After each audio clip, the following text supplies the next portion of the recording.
Le oui l'emporte haut la main. Les députés ont approuvé à une large majorité le projet de loi sur la monnaie et le crédit. Un projet qui restera en vigueur pendant 5 ans, mais dont le montant des emprunts n'est toujours pas fixé.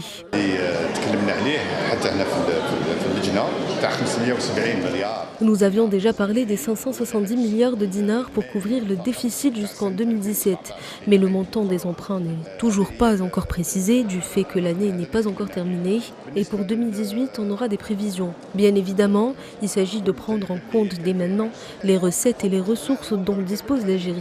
Puis on verra les ajustements nécessaires qu'on présentera au cours de l'année à chaque fois que cela est possible. En tout état de cause, ce sera vraiment limité pour éviter l'inflation.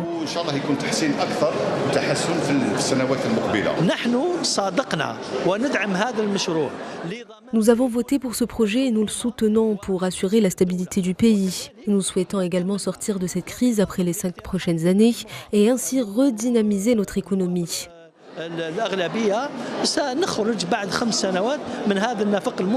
Pour les opposants au financement non conventionnel, cette loi est tout simplement dangereuse.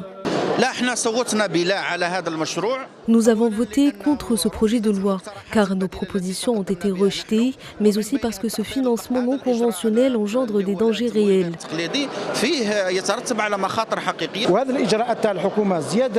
Nous rejetons ce projet de loi qui se limite uniquement à l'amendement de l'article 45 de la loi sur le crédit et la monnaie.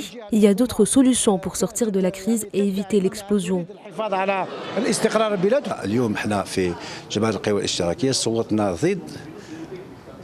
Nous sommes contre. Nous avons vu ce que ça a donné dans d'autres pays. Et nous sommes persuadés que ce projet ne fera qu'empirer la situation sur le plan économique.